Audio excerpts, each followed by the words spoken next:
चूहा देश है, चूहा जब चाहे इंडिया उसको मसल सकती है। ऐसा हिम्मत है ना तो जहाँ पर हम हैं यहाँ पर आओ, तो टंग दे उत्ते टंग रख के चीरेंगे और तुम्हें बताएंगे औरत का बलात्कार कैसे करते हैं। तुम बांग्लादेश में घुसो, वो एक मार रहे तुम उनके 4 मारो, उनमें अकल आ जाएगी, सब घर में घुस जाएंगे, कोई निकलेगा नहीं बाहर। कुछ भी ना कर सकें तो एक सर्जिकल स्ट्राइक ज़रूर कर दें, जिससे हम ये बता सकें कि हिंदुओं के पक्ष में पूरा हिंदुस्तान क्या, पूरे संसार, पूरे भारत वर्ष का हिंदू खड़ा है। अब वो दुष्ट हमारे हिंदुओं को वो अपना खाते अपना कमाते, उनको चैन से नहीं जीने दे रहे। पिछले लगातार 4 महीनों से जो बांग्लादेश में हिंदुओं पर अत्याचार हो रहा है, उसी के आक्रोश स्वरूप आज डीएम कार्यालय नन नगरी के बाहर हिंदुओं का विशाल आक्रोश प्रदर्शन हो रहा है। जिस प्रकार वहाँ हिंदू बहन बेटियों के साथ दुराचार हो रहा है, वहाँ हिंदुओं की संपत्ति को जलाया जा रहा है, तमाम जनमानस के मन में आक्रोश है, पीड़ा है, और इसी पीड़ा को दर्शाने के लिए आज यहाँ पर एकत्रित हुए हैं तमाम विश्व हिंदू परिषद के लोग। मेरे साथ कुछ अधिवक्ता भी खड़े हैं, मेरे साथ राकेश भारद्वाज जी खड़े हैं। राकेश भारद्वाज जी, जिस तरह बांग्लादेश में पिछले 4 महीनों से लगातार हिंदू बहन बेटियों के साथ दुराचार हो रहा है, उजाड़ा जा रहा है, मंदिरों को जलाया जा रहा है, और क्या आपको लगता है आपकी इस आक्रोश रैली से वहाँ पर जो हिंदुओं पर अत्याचार हो रहा है वह अत्याचार रुक जाएगा? देखिए राजेश भसीन जी, आप पत्रकारिता बहुत दिनों से कर रहे हैं। आप देखिए कि जो बांग्लादेश में जेनोसाइड हो रहा है और हिंदुओं का, मैं तो कहूँगा कि बेरहमी से कत्लेआम हो रहा है, उसके लिए वहाँ की सरकार जिम्मेदार है और ये हर कीमत पर रुकना चाहिए। अल्पसंख्यकों का वहाँ बहुत बुरी तरह से नरसंहार किया जा रहा है। ये हम लोग भारत सरकार से भी अपील करते हैं कि वहाँ एक कुछ भी ना कर सकें तो एक सर्जिकल स्ट्राइक ज़रूर कर दें, जिससे हम ये बता सकें कि हिंदुओं के पक्ष में पूरा हिंदुस्तान क्या, पूरे संसार, पूरे भारत वर्ष का हिंदू खड़ा है। और अल्पसंख्यकों पर जिस तरह से महिलाओं पर, बच्चों पर अत्याचार हो रहा है, मंदिरों के पुजारियों पर अत्याचार हो रहा है, ये असहनीय है और ये तुरंत प्रभाव से रुकना चाहिए। ये बात, ये पीड़ा आपको नजर आ रही है, आपके मन में पीड़ा है, क्या ये पीड़ा देश के प्रधानमंत्री, देश के गृह मंत्री जी को नजर नहीं आ रही? देखिए, जहाँ तक मुझे लगता है कि ये बहुत क्लोजली वॉच किया जा रहा होगा, लेकिन मैं भारत सरकार से एक कठोर कदम की उम्मीद करता हूँ। हो सकता है कि उनकी कुछ मजबूरियाँ हों, लेकिन वो मजबूरियाँ अब असहनीय होती जा रही हैं। पुजारियों को जेलों में डाला जा रहा है, उनके साथ बर्बरता की जा रही है। आप मजबूरी की बात कर रहे हैं, ऐसी क्या मजबूरी है? आज भारत सक्षम है, सैन्य शक्ति में भी, आर्थिक शक्ति में भी भारत मजबूत है, तो फिर क्यों इतनी देरी क्यों लगाई जा रही है? मैं समझता हूं कि उन्हें देरी नहीं लगानी चाहिए और हर कीमत पर बांग्लादेश की सरकार को तुरंत उचित कदम उठाने के लिए आग्रह करें। आग्रह नहीं, अगर आग्रह ना करें तो सीधा मैंने बार बार कहा है कि सर्जिकल स्ट्राइक करें। हमारे साथ युवा शक्ति भी खड़ी है।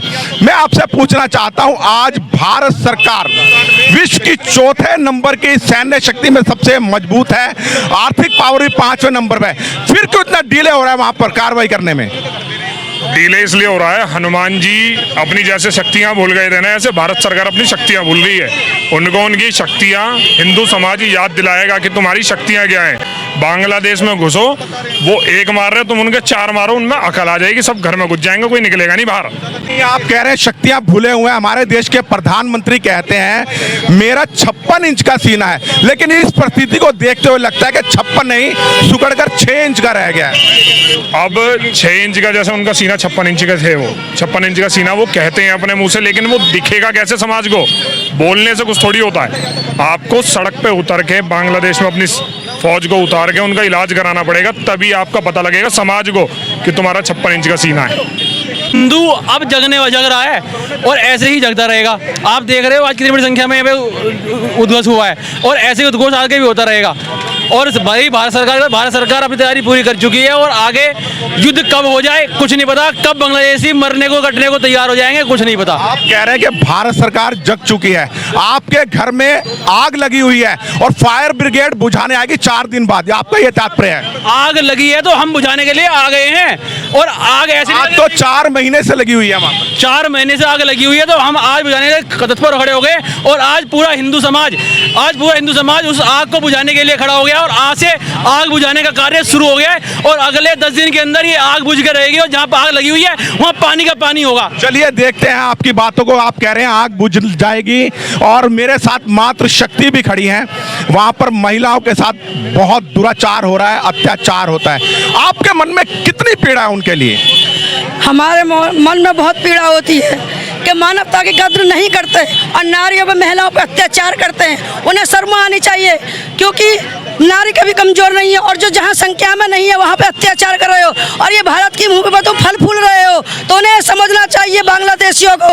अगर बांग्लादेशी नहीं सुधरे तो उसका परिणाम अच्छा नहीं होगा। सुधर जाए क्योंकि ये अब चिंगारी जाग चुकी है, क्योंकि बांग्लादेशी नहीं सुधरे तो अब हमको कुछ निर्णय लेना ही पड़ेगा। तो इसलिए मैं यही कहती हूँ बांग्लादेशी सुधर जाए और मानवता पर अत्याचार बंद कर दे, बिल्कुल वो सुधर जाए, ताकि इसको ये सीखना चाहिए कि दूसरा देश हमारे बांग्लादेशियों को हर सुविधा देता है, वो हर काम करता है, वो अब वो दुष्ट हमारे हिंदुओं को वो अपना खाते अपना कमाते उनको चैन से नहीं जीने दे रहे। तो इसलिए मैं यही कहती हूँ बांग्लादेशी सुधर जाओ, इसका अंजाम अच्छा नहीं होगा। नहीं सुधरे तो ऐसा ना एक दिन तुम्हारा नक्शा, वो भारत के नक्शे में तुम्हारा नक्शा ही मिटा दे हम लोग।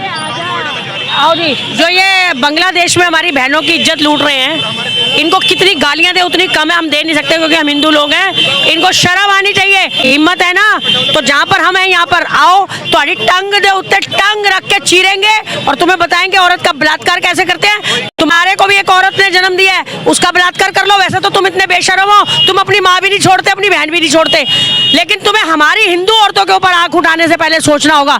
अपनियों का तुम करते हो, करो जो करते हो, तुम्हारा धर्म अलाउड करता है, हमारा धर्म अलाउड नहीं करता। धर्म नहीं मजहब इनका मजहब अलाउड करता है, हमारा नहीं करता। लेकिन हमारी हिंदू बहनों की तरफ आंख उठाने से पहले तुम्हें ना 10 बार सोचना पड़ेगा। ऐसा करेंगे कांपोगे, हिंदू लड़की की तरफ देखते हुए भी कांपोगे तुम। मैं यही कहना चाहती हूँ कि ये लोगों को यूसुफ जो वहाँ का बना है, अब इसको हिंदू से क्या प्रॉब्लम है? अगर इसको हिंदू से प्रॉब्लम है तो हिंदुस्तान आ जा, तेरे को बताएंगे कि कैसे माँ बहनों की इज्जत लूटी जाती है। माँ बहनों की इज्जत लूटने में, क्योंकि ये लोग खुद अपनी माँ बहनों को नहीं मानते हैं, इसलिए इनको हिंदू लड़कियों से कोई वो नहीं है। पर भाई आपको चैलेंज करते हैं कि हिंदुओं पे अत्याचार ना करें और अपनी राजनीति आपको जो करनी है वो करो। किसी देश को आप खुश करना करो, अमेरिका को खुश करना करो, कहीं के लिए खुश करो, लेकिन हमारी हिंदू माँ बहनों के साथ ऐसा प्लीज ना करिए। आपसे रिक्वेस्ट है, क्योंकि वो लोग आज से नहीं जन्मों से वहाँ पे निवास करते हैं। वो लोग वहाँ पे नहीं आने गए, वो लोग कोई वहाँ पे बाहर के लोग नहीं है, वो लोग उसी स्थान पे रहते हैं। आप कह रहे हैं कि अमेरिका को खुश करना है तो करिए, लेकिन भारत सरकार आज 4 महीने से किसको खुश करने के चक्कर में लगी हुई है? देखो, भारत सरकार भी ऐसी बात नहीं, अंदर ही जो पूरे मतलब जो ये इतने लोग आए हैं ना, ये भारत सरकार के ही आदेश से आए हैं। जो भी मतलब अब भारत सरकार आपके द्वारा आक्रोश प्रदर्शन करवाएगी, उसके बाद में कुछ कार्रवाई करेगी? नहीं, ऐसा नहीं, उनको चारों तरफ से घेरा जा रहा है, ऐसे कुछ नहीं। चारों तरफ से अंदर ही अंदर घात, कहते हैं ना कि बाहर घात से पहले अंदर घात करो। अंदर घात, एक ऐसी घात उसको बनाई दी जाएगी ना, सारे जगह से उसका बाइकआउट होगा, हिंदुस्तान से भी हर चीज की बाइकआउट होगा और चारों विदेश। मैं आपको बता दूं, आज बांग्लादेश में जो बिजली सप्लाई हो रही है वो भारत से हो रही है। भारत सरकार अगर चाहती तो आज पूरा बांग्लादेश अंधेरे में डूब चुका होता। इस बारे में आप क्या कहना चाहेंगे? बिल्कुल डूब चुका है, ऐसा कोई बात नहीं। डूब चुका है बांग्लादेश में, तो धीरे धीरे सब कुछ होगा। आपके घर में आग अभी लगी हुई है और आग बुझाएंगे 2 महीने बाद। भाई अभी आप देखना, सब कुछ पानी का पानी हो जाएगा, दूध का दूध हो जाएगा। संघर्ष करो और साथ है। पानी, दूध का दूध हो जाएगा, पानी का पानी हो जाएगा। कौन सा देश कितनी ताकत रखता है, या भारत ताकत रखता है या बांग्लादेश ताकत रखता है? वो एक चूहा देश है, चूहा। जब चाहे इंडिया उसको मसल सकती है, ऐसा कोई बात नहीं। अब क्या कहूं अपनी बहन की बातों का, चूहा बिल बनाकर पूरा खेत कुतर गया है, लेकिन हमारे यहाँ का किसान सोया पड़ा है, चौकीदार सोया पड़ा है, घर में आग लगी हुई है, लेकिन शायद हमारे देश के प्रधानमंत्री नीरो की तरह चैन की बंसी बजा रहे हैं। मैं राजेश भसीन, संवाद नेशन के साथ, डीएम कार्यालय नंद नगरी से बस इन्हीं प्रश्नों के साथ अपनी वाणी को विराम देता हूं। जय हिंद, जय भारत।